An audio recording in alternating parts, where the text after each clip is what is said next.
inicio, la parte del eritrogramo es muy importante.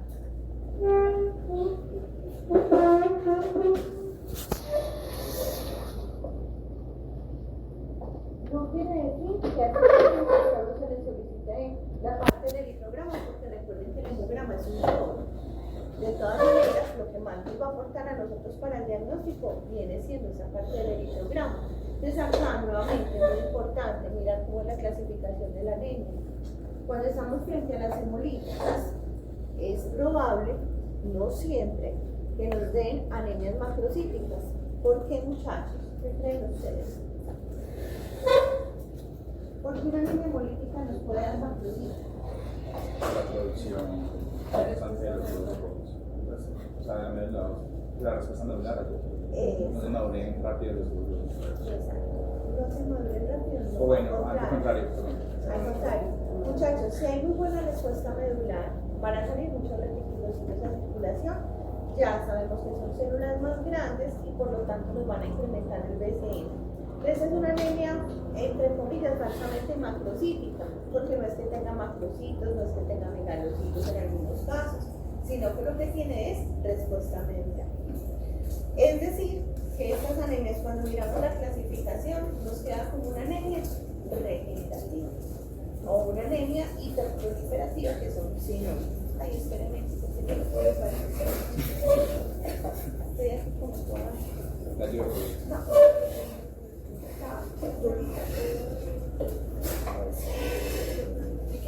Muy bien.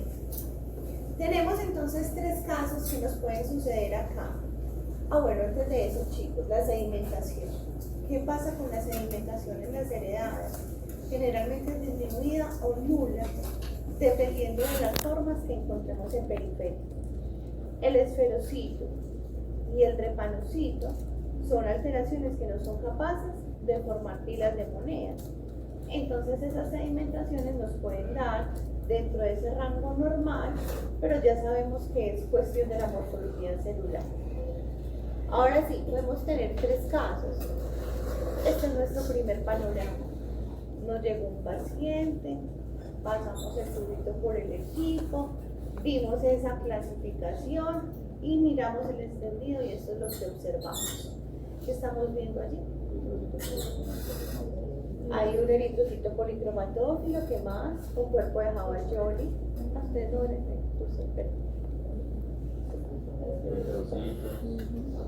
Ajá, ¿y cómo están esos eritrocitos? ¿Y cómo se llaman? Esferocitos. ¿Cierto?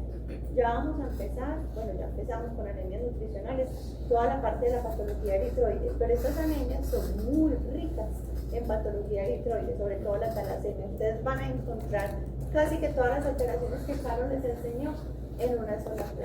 Entonces tenemos que ser muy cuidadosos con ese reposo.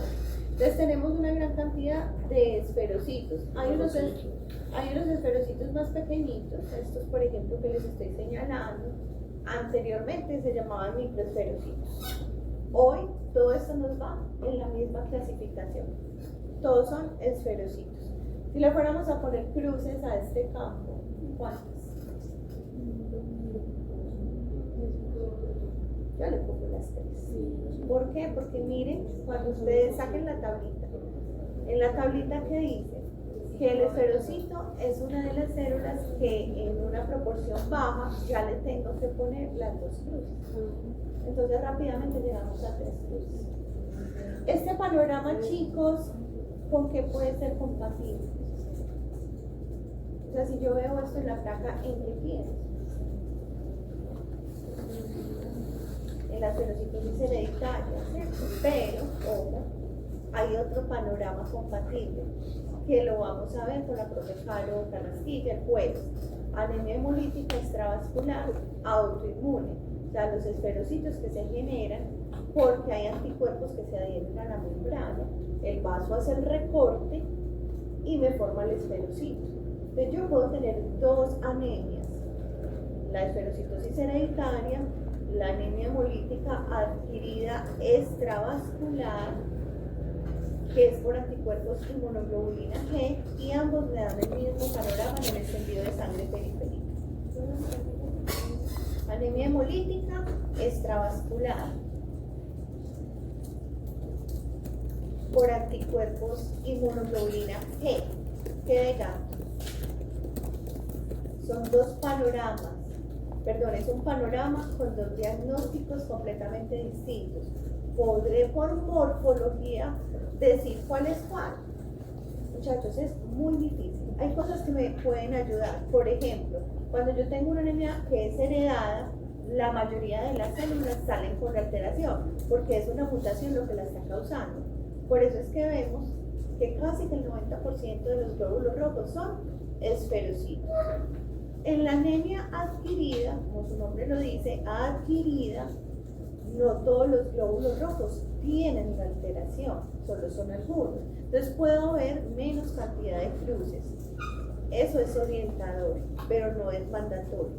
Sí o sí yo tengo que hacer un diagnóstico diferencial entre estas dos anemias. Ayudarme de la historia clínica. Recuerden lo que les dije al principio. Es que si mi paciente viene con un antecedente familiar, entonces me oriento más hacia la esferocitosis hereditaria.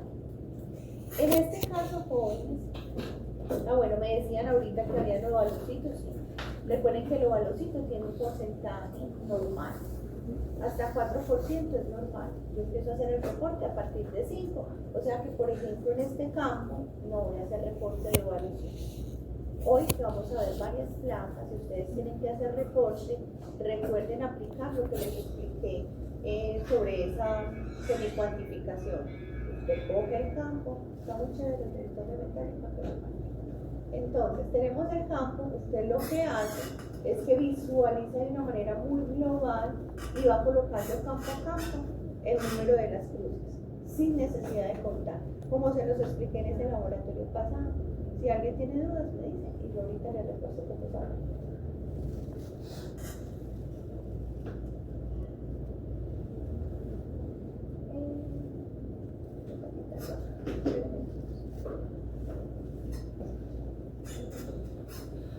Entonces tenemos una prueba. Les hablé un poquito de ella en el primero, que es la prueba de antiglobulina directa o el HUMS directo. ¿Qué pasa con el HUMS? Ustedes en inmunología ya saben que esta es una prueba completamente sencilla.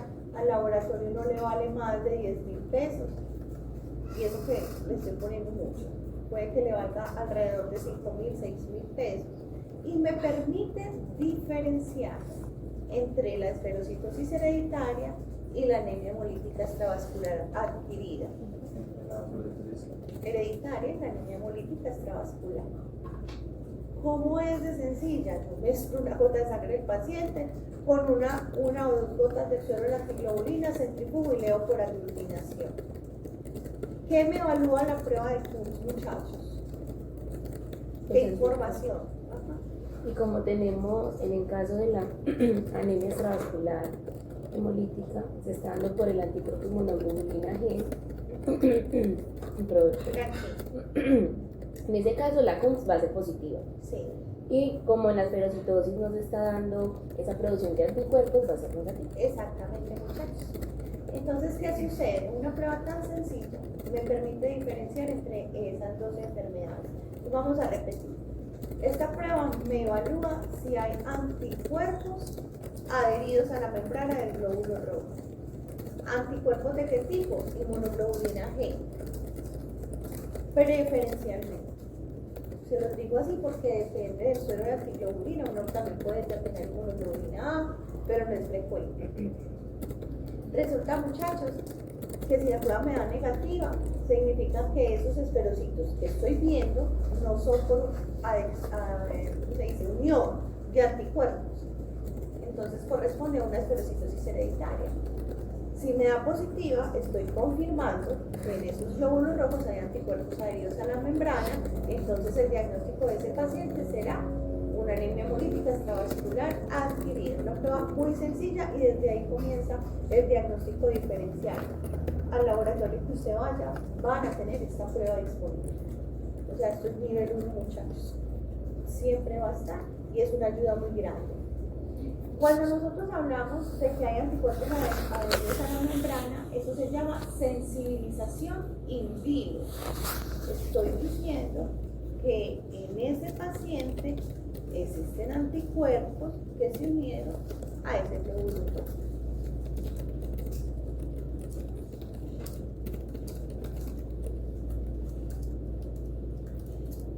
Ahora, puedo tener la otra prueba que estábamos hablando ahorita, que es la fragilidad osmótica. ¿Qué pasa con esta prueba, muchachos? Es una prueba que ha entrado en desuso. Solo hay, como en todo Medellín, 1 o 2 laboratorios que lo hacen, como todavía lo están haciendo, entonces por eso todavía los muchachos se los enseñamos, todavía se interpreta. Pero es una prueba que está siendo reemplazada por la citometría de flujo, que es el gol estándar de la prueba confirmatoria para esferocitosis hereditaria. Esa prueba es muy engorrosa, o sea, uno se demora casi que todo un turno haciendo la prueba, y si se equivocan los procesos de dilución, prácticamente se la tiró, que es muy fácil, porque como hay que estar haciendo diluciones seriadas y uno tiene que estar pipeteando, es muy fácil que cometamos pues ese tipo de errores técnicos.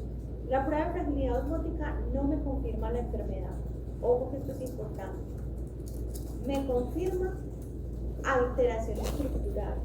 ¿Cómo así? Me confirma que los esferocitos que yo estoy viendo sí son esferocitos reales, que no son esferocitos artefactuales. Entonces aquí un paréntesis. Jóvenes, recuerden, los esferocitos son células muy fáciles de generar de manera artefactual. Si yo estoy en un campo delgado, ellos se generan. La depresión central desaparece, si estoy en la cola del extendido también, si estoy en la cabeza del extendido también. ¿Eso qué quiere decir? Que el campo tiene que ser extremadamente óptimo para yo estar segura que son esferocitos. Porque si no, a todos los pacientes les voy a ver y a todos les voy a hacer diagnóstico de esferocitosis hereditaria, ¿ok? De nuevamente, la prueba me confirma alteración estructural, es decir, que me confirma que esos esferocitos son reales. Además, lo que me evalúa es el comportamiento del glóbulo rojo como osmómetro. ¿Cómo así que como osmómetro? La capacidad que tiene ese glóbulo rojo para ingresar agua, para permitir el ingreso de agua. Pensemos en el esferocito, muchachos. El esferocito es una célula que la depresión central no está presente, ¿cierto?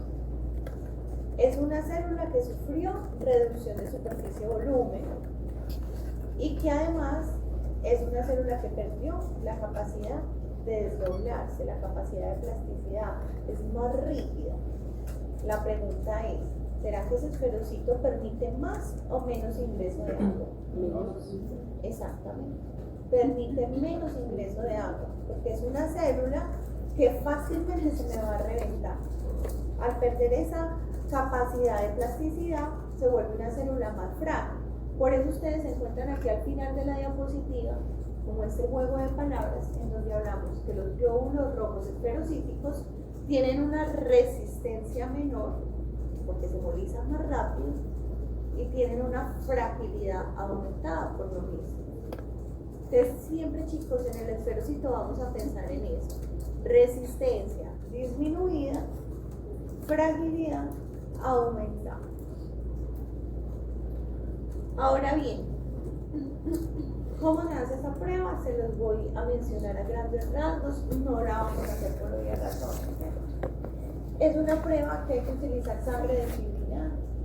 Entonces ustedes fibrinan la sangre a través de kits que venden para eso, o por el método normal, que es coger en el medio, poner perlas de vidrio, vertir la sangre que tomaste con el anticoagulante de DTA, uno mezcla durante unos minutos, la perla de vidrio atrae la fibrina y lo que va a quedar es una sangre más líquida de lo normal.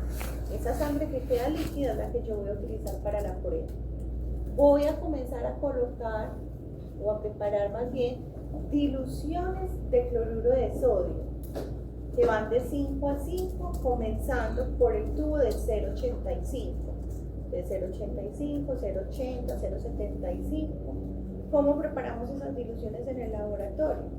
La formulita que vemos desde el principio de la carrera, volumen 1 por concentración 1 es igual a volumen 2 por concentración 2. Cuando tenga listos entonces todos los tubos con ese cloruro de sodio, lo que voy a hacer es vertir la sangre desfibrinada Eso lo estandariza cada laboratorio, más o menos son 20 microlitros. Y coloco esto a centrifugar. Voy a hacer dos lecturas, una lectura cualitativa o macroscópica y una lectura cuantitativa que se hace como si fuéramos a leer hemoglobina en el equipo, en el fotocolorimetro. Entonces vamos a mirar la primera. Siempre voy a comenzar a hacer la lectura de manera decreciente, es decir, que comienzo por el tubo de 0,85 y voy bajando 0,80, 0,75, etc. En esa lectura me voy a detener en el sobrenadante. Tengo que sacar los tubos con cuidado de no rebotarlos.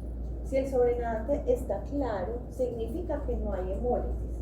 Pero va a llegar un momento en donde yo voy a ver que uno de esos tubitos empieza el sobrenadante de color rojizo. ¿Qué significa? Que los glóbulos rojos ahí empezaron a hemolizarse. En el caso de un paciente sano que tiene glóbulos rojos con su depresión central normal, la hemólisis inicial comienza en el tubo de 0,45. ¿Qué quiere decir eso, muchachos?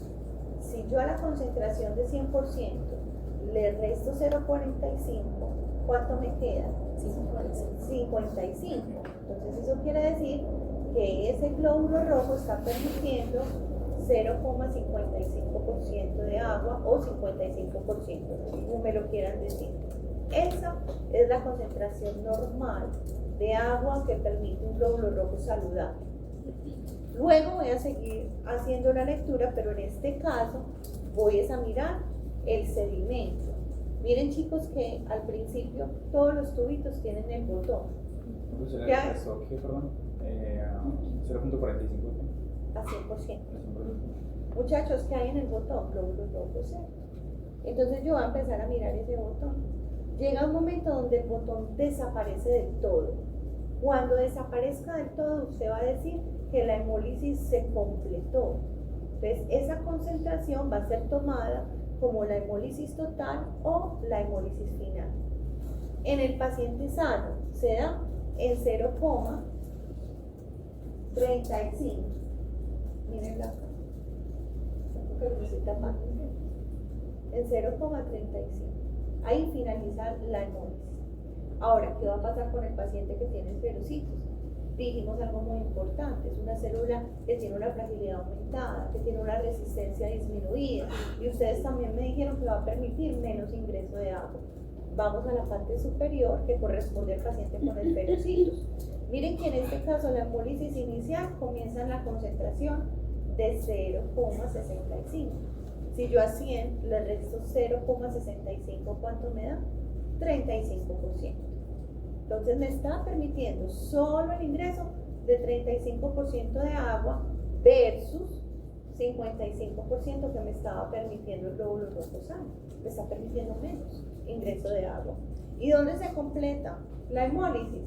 En el tubo de 0,45, donde debería estar iniciado. Entonces, cuando yo tengo una curva de esta manera, cuando yo veo unas concentraciones así, estoy confirmando que lo que estoy viendo son esferocitos reales, que no son esferocitos artefactuales.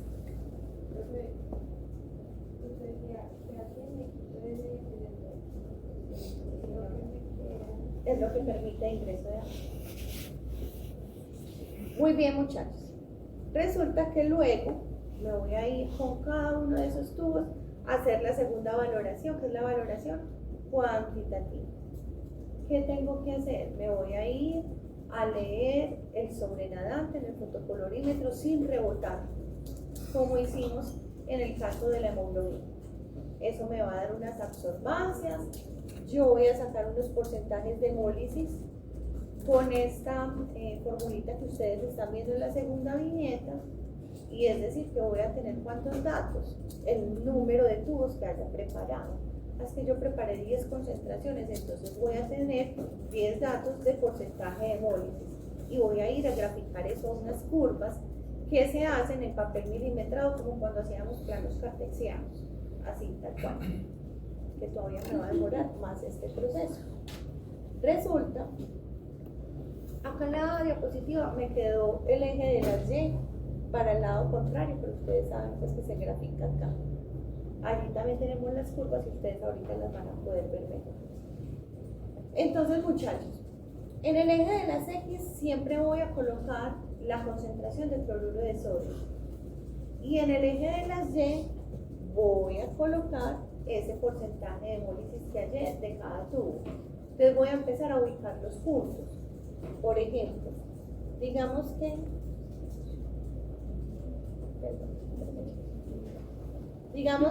el tubo de 0,85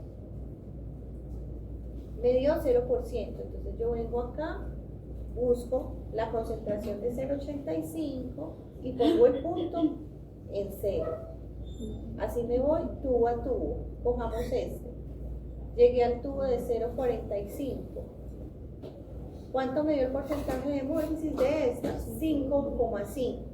Entonces 0,45, extrapolo en la curva, más o menos 5,5 me da por acá y coloco el punto. Voy a tener una pregunta. Pero ese 5,5 es, o sea, ese porcentaje de hemólisis es hasta la división donde llegó. No, el porcentaje de hemólisis lo hallaron con la formulita que les dije ahorita.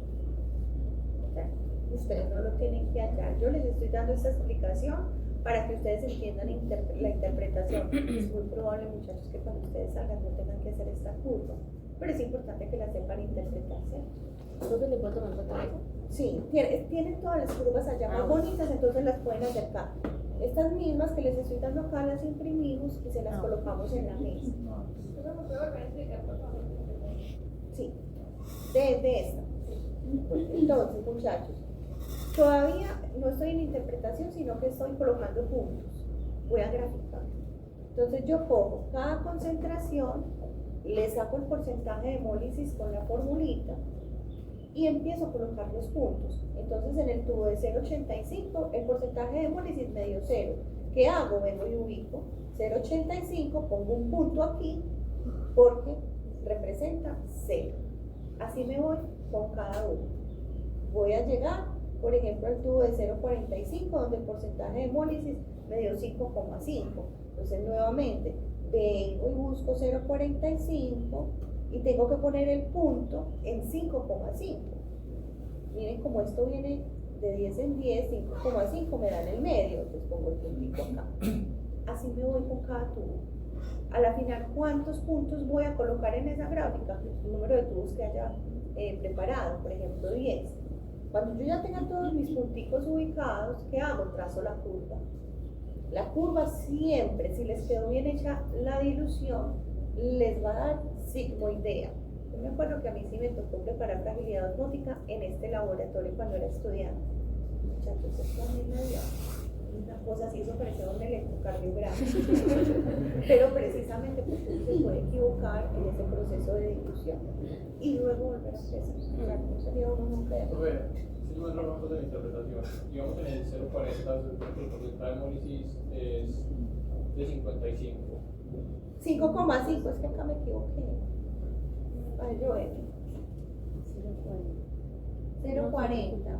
40%. Así sí es 55, sí. 0,4, mira, que es el 0,40, lo subo y me da alrededor de 55. Más o menos el puntico da por acá. Entonces el que se vería ahí arriba es un regalo. Este de acá es un punto de 65. Lo que pasa es que a mí se me movió todo esto cuando yo lo grafiqué, ¿cierto? Porque esto sí lo hice yo en un programa y ya luego se me movieron los puntos. Por eso miren que el eje de las X me quedó al otro lado. Pero ustedes van a colocar, esa es la importancia de que sea en un papel milimetrado, para que usted pueda colocar los puntos lo más exacto posible. Graficar en PowerPoint. Muy bien, entonces usted traza la curva. Si le dio bien es sigmoidea, o sea, en forma de S. El levantamiento de la curva corresponde a la hemólisis inicial. Entonces, en este caso, la hemólisis inicial de este paciente, como era un paciente normal, es en 0,45. Miren que el levantamiento de la curva dio exactamente en la concentración de 0,45. Eso es lo que usted va a mirar. Ahora, clínicamente hay 3 datos que son importantes para el médico. La hemólisis al 10%, la hemólisis al 50 y la hemólisis al 90. ¿Qué quiere decir, por ejemplo, una hemólisis al 90%? Y a esta concentración del cloruro de sodio se hemolizó el 90% de los glóbulos rojos. ¿Qué quiere decir una hemólisis del 50%? Y a esta concentración se hemolizó el 50% de los glóbulos rojos. ¿Cómo saco estos porcentajes de hemólisis? Extrapolando en la curva. Entonces, por ejemplo, voy a sacar el porcentaje de hemólisis del 10%, entonces me ubico acá. 10, corto en la curva, extrapolo, me da 0,44. 50 lo busco acá, corto en la curva, me da alrededor de 0,41. 90, vengo acá, corto en la curva y me da alrededor de 0,36%. Esos tres datos se le entregan al médico. ¿Ok? Preguntas. Esta es la fragilidad normal. ¿Cómo sé yo que es normal? Porque el levantamiento de la curva te dio en 0,45, que es la hemólisis inicial. Esta es una fragilidad aumentada, que es la que corresponde a los esferocitos que no tienen depresión central. Miren ustedes que el levantamiento de la curva en este caso se da alrededor de 0,65, lo que habíamos mencionado. ¿Puedo tener una fragilidad osmótica disminuida? Claro, en teoría sí. ¿Qué células creen ustedes que pueden tener fragilidad disminuida? Que permitan mucho ingreso de agua. Las células hipocrómicas. Entonces, por ejemplo, en una ferropénica, en una talasemia, yo puedo encontrar este panorama. Pacientes que la hemólisis inicial se da después de 0,45, en 0,40, en 0,35, y es por eso, porque permiten más ingreso de agua. ¿Por qué les digo que es teórico, muchachos? Porque a qué paciente con una sospecha de ferropenia, con una sospecha de talasemia, le van a mandar esta prueba. Nada que ver, ¿sí? Muy bien. Entonces, esa es la fragilidad osmótica, que es lo importante que usted tenga en este momento claro, la interpretación, y que es una prueba que no le confirma la anemia. ¿Le está confirmando qué? Alteración estructural.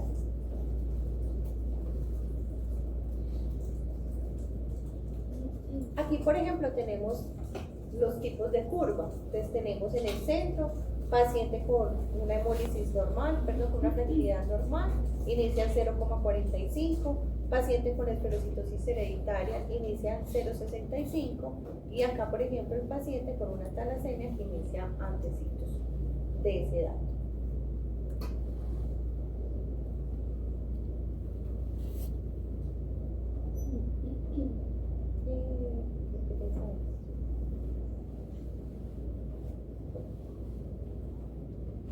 No sé por qué no me quedó. Espérenme, chicos, un momentito, que es que ya, aquí está. Se me perdió esa diapositiva.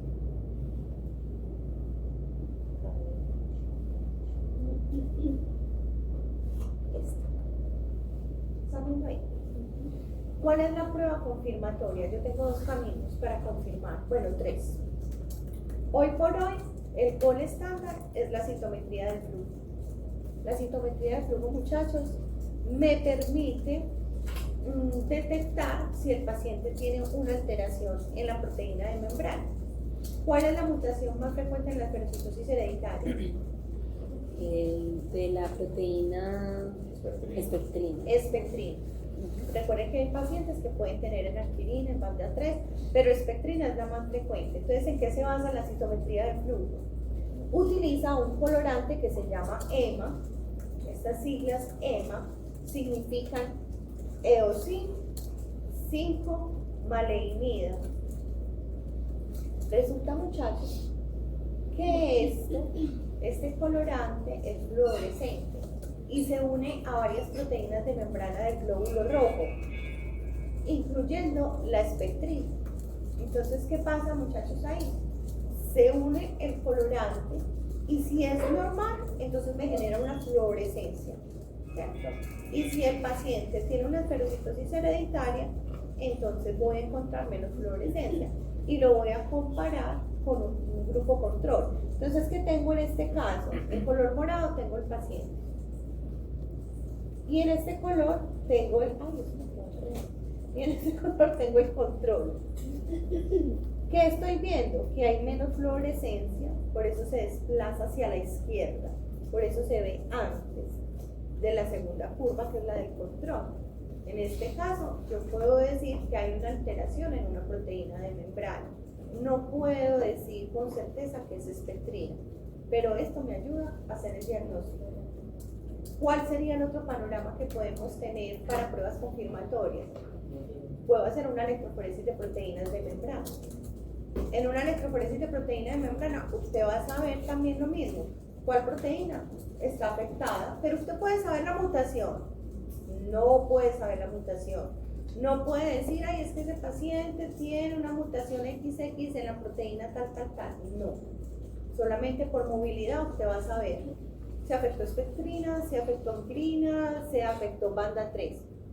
Si usted quiere llegar al detalle, ¿qué tiene que hacer? Una prueba molecular, una PCR, secuenciar, hacer una exómica. Eso en nuestro sistema de salud no es común que lo envíen, ¿cierto? Pero está incluido en el post para que sepa. Entonces, lo primero que le hacen a un paciente es una antiglobulina, luego le hacen esa fragilidad, luego entonces ahí sí viene la prueba confirmatoria, que cuál sería, o la electroforesis de proteína de membrana o la citometría de flujo. Hoy por hoy, las guías que hay nacionales nos dicen que a todo paciente hay que hacerle citometría. Así están las guías y las directrices. Preguntas, muchachos. Yo me entendí, la curva más alta es la que está haciendo una fluorescencia. Sí. Esa que es la normal. No. Miren, chicos, esto se traduce así. Se une, o sea, la cantidad, no miren lo que es alto o bajo. Lo alto y lo bajo están relacionados con la cantidad de los glóbulos rojos. Acá lo que me interesa es que tan desplazado esté hacia la derecha. Entre más esté a la derecha, es que aquí no me quedaron los numeritos, entre más esté a la derecha quiere decir que hay más fluorescencia. Entonces, un paciente sano va a tener más fluorescencia porque tiene un ion de leucina 5-maleinida a esa proteína de membrana. Cuando un paciente tiene un daño en la proteína de membrana, entonces el EMA no se puede unir a esa proteína y por eso voy a ver que está hacia la izquierda, o sea que hay una menos fluorescencia. Ahí es claro. O sea, para allá sería más fluorescencia. Claro, para la derecha siempre es más, para la izquierda siempre es menos. ¿Sí? Porque siempre empezamos en cero. Yo creo que este que es del paciente, podría, pues, si estuviera ya, no podría ni el largo, pero si estuviera Exacto, sería normal. Si está igual al control, normal. Siempre esas curvas se interpretan con su control. ¿Cierto? Siempre, muchachos. No tenemos un paciente solito, no, siempre con el control. Profe, bueno, se ha dicho que igual eso no confirma específicamente que sea cirrótico, solo confirma que hay una... pues, No, esa sí se usa para esferocitosis. Okay. Lo que pasa es que, espera, lo que pasa es que esferocitosis no es exclusiva de espectrina. No. Recuerda que puede ser por banda 3, por aspirina. Entonces, esta no te va a decir que es por espectrina. Te dice que hay una afectación en proteína de membrana. Pero en todo el contexto, ya usted por eso lo sabe. O sea, es que está viendo esferocitos y de una citometría de flujo así, blanco de pérdida no son. O sea, esto es prueba confirmatoria. Prueba confirmatoria.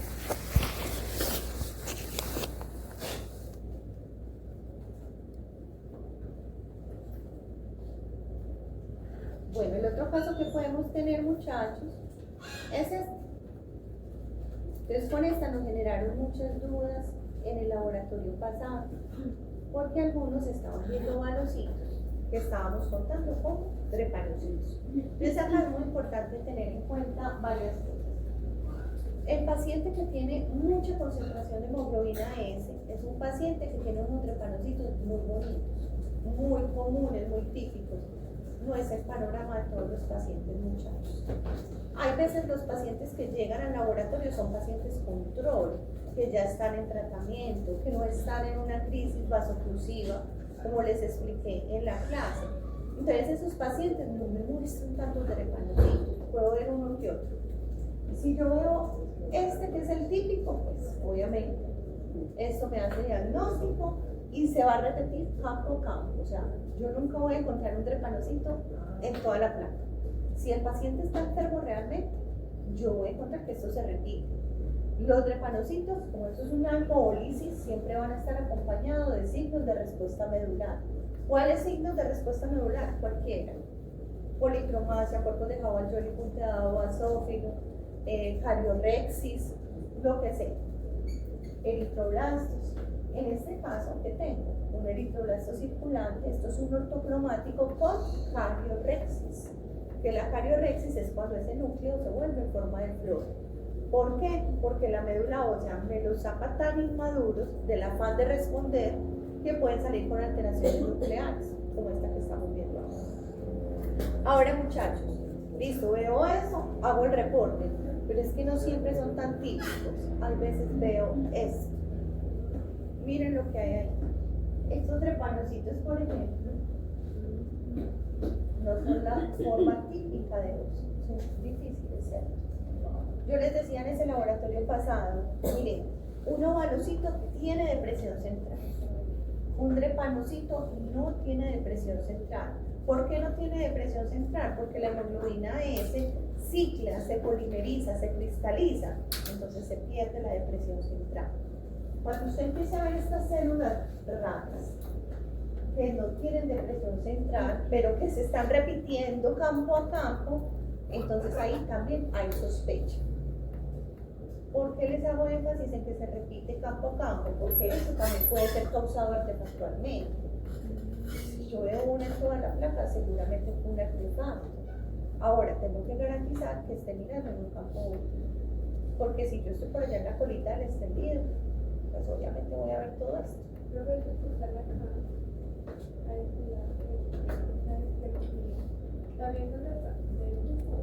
También son. Sí, también son. Estos también son muchachos. Aquí, por ejemplo, ya hay signos también de respuesta medular, eso es otra cosa. Y si yo empiezo a ver patología eritroide acompañante de signos de hemólisis como pequeños esquistocitos, yo ya sé que este paciente no está normal. Tengo que seguir recorriendo toda la placa. Ahora, pueden haber momentos, muchachos, donde tengamos inquietudes. Y en el laboratorio nuevamente tenemos una prueba que no vale más de 10.000 pesos, que es la prueba del ciclaje. Esa prueba de ciclaje o formación falciforme in vitro, yo la hago para confirmar lo que estoy viendo, pero ojo, me confirma alteración estructural. ¿Cómo así? Me confirma que hay una hemoglobina capaz de ciclar, capaz de formar drepanocitos. No me confirma la anemia falciforme, muchachos. ¿Por qué no me la confirma? Porque además de la hemoglobina S, tengo otra hemoglobina que es capaz de ciclar. ¿Se acuerdan cuál es? Se la digo, pero no me acuerdo. Bueno, voy a poner así. Muchachos, la hemoglobina D, la S y la D son hemoglobinas capaces de ciclar. Ambas son capaces de formar drepanocitos. Pero ¿qué pasa en nuestra población? En Colombia no tenemos hemoglobinopatías D. O será muy escaso, pues no hay el primer reporte. Bueno, mentira, puede haber, no voy a decir que no, porque seguramente sí hay, yo no lo conozco. No tenemos hemoglobinopatías D. Entonces, lo que nos llega al laboratorio que da positivo por ciclaje, todo es anemia falciforme. En nuestro contexto. ¿En qué consiste la prueba de ciclaje? Es algo muy sencillo. Yo pongo un portaobjetos, mezclo una gotica de sangre del paciente con una gotica de un agente reductor de oxígeno. En el laboratorio usamos el metabisulfito de sodio. Lo mezclamos con un palillito, le pongo la laminilla de cuarzo encima y lo voy a dejar ahí. Y voy a empezar, y sello por los lados. ¿Para qué voy a sellar? Para privar de oxígeno. Entonces miren que lo que estoy haciendo ahí es generando una baja de oxigenación en esos glóbulos rojos, por si está la hemoglobina S presente, comience a ciclar y se me formen los drepanocitos. Recuerden que, como decía en la guía, la lectura la hago cada media hora, empiezo, a la media hora y luego comienzo cada hora, hasta completar 24 horas. Es decir, cuando me dé positiva, muchachos, yo ya la reporto. Prueba de ciclaje positiva. Si me da negativa, no la puedo descartar. hasta que llegue a las 24 horas. ¿Por qué? Porque hay pacientes que se demoran mucho para ciclar, sobre todo los que tienen concentración baja de hemoglobina S. Entonces, en ese caso, voy a hacer la lectura. ¿Qué voy a observar? Esto, chicos, esto es un montaje en fresco. Yo no lo coloreé. Entonces tengo que verlo con poca luz y bajo poder. Primero me ubico en 10X y luego paso a 40. Esto es una lectura en 40. En 100 no, porque no hay coloración ya. ¿Qué voy a observar? Si esa hemoglobina está presente, los drepanocitos se van a formar. Y esto me da positivo. Nuevamente, chicos, la prueba de ciclaje me confirma alteración estructural. No me confirma que sea una anemia falciforme. ¿Qué tengo que hacer para confirmar la anemia falciforme? Electroforesis de hemoglobina. Ojo, la electroforesis de hemoglobina es diferente a la electroforesis de proteína de membrana. Proteína de membrana me busca proteínas, hemoglobina me mira hemoglobinas, ¿cierto? Son dos cosas totalmente distintas. En el caso de una anemia falciforme, si yo estoy haciendo un método convencional, tengo que hacer electroforesis alcalina y electroforesis ácida. ¿Por qué? En el video se los expliqué también mucho en el detalle.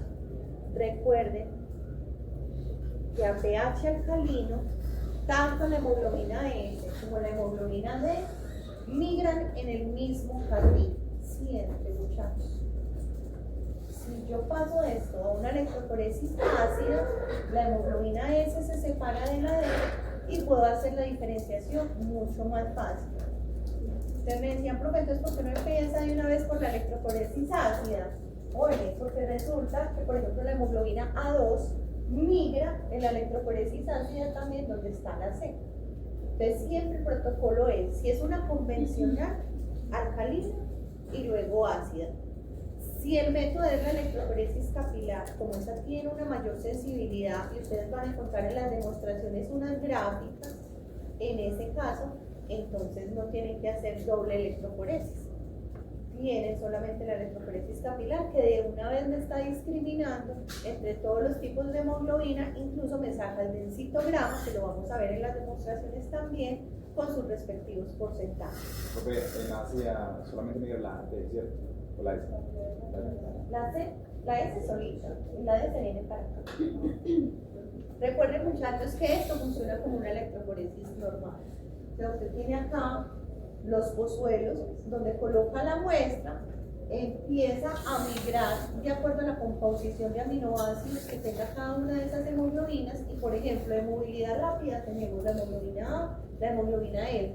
De movilidad intermedia tenemos la S y la A2. Y de movilidad lenta tenemos la hemoglobina C. Entonces ya usted con esto empieza a observar dónde se ubicaron esas bandas y luego lo contrarresta con ese densitograma que son los picos que les mostré también en la clase y que les puse allí, y los porcentajes. Si yo tengo un paciente que es homocigoto, que tiene la anemia falciforme, quiere decir que recibió los dos alelos mutados para la hemoglobina S. Entonces, en este caso, miren, voy a ubicar acá porque no alcanzo. Partamos del paciente normal, que es un adulto, ¿cierto? El paciente normal, ¿qué hemoglobina tiene? ¿Cuántos porcentajes? ¿Cuánto porcentaje? 97% aproximadamente. ¿Y el otro 3% quién lo tiene? La A2. Entonces, en un paciente adulto sano, yo debo de observar una banda para la hemoglobina A y otra bandita más pequeña para la hemoglobina A2.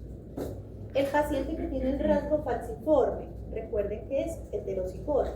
Entonces es el paciente que tiene un alelo normal para A y un alelo mutado para S. Se espera que este paciente entonces tenga dos bandas, una para A, mírenla acá, y otra para S.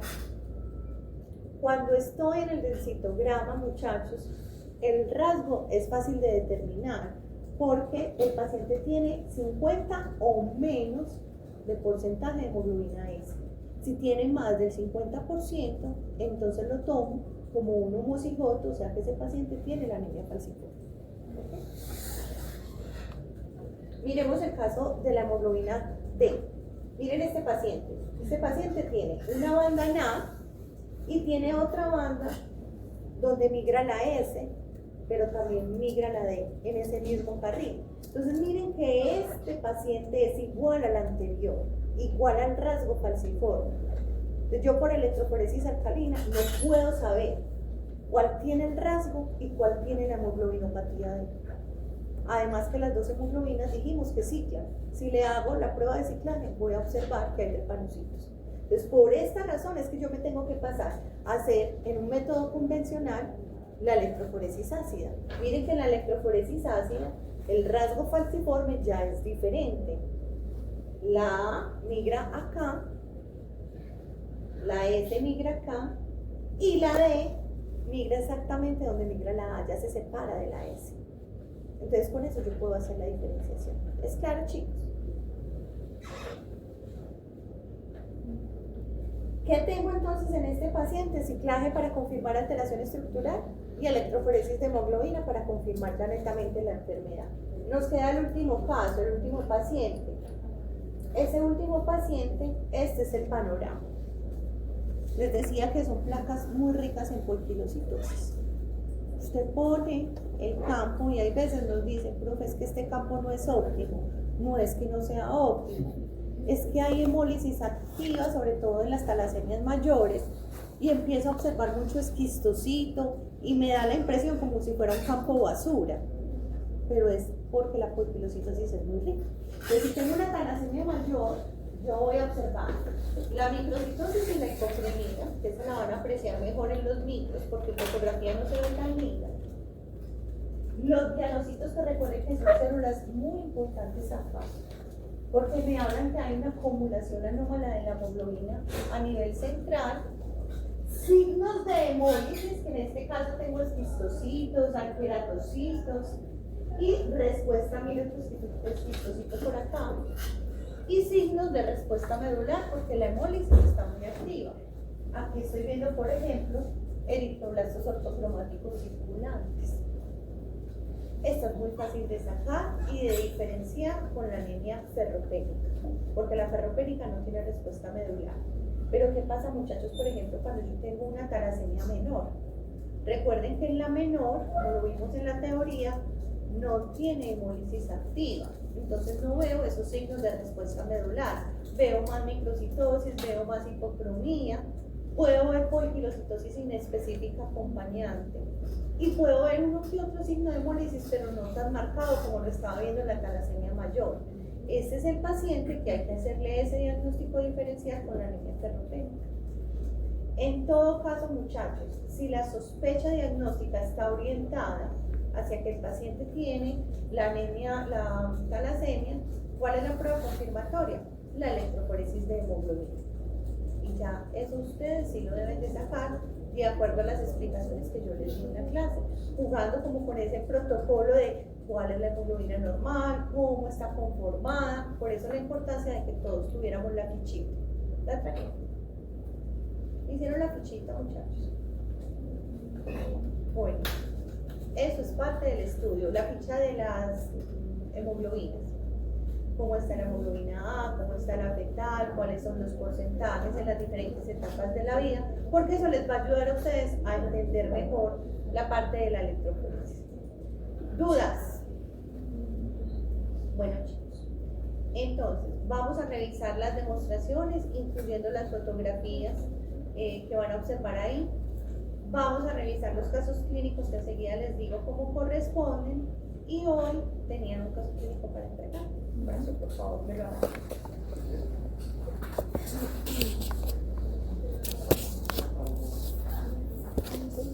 Esta tablita.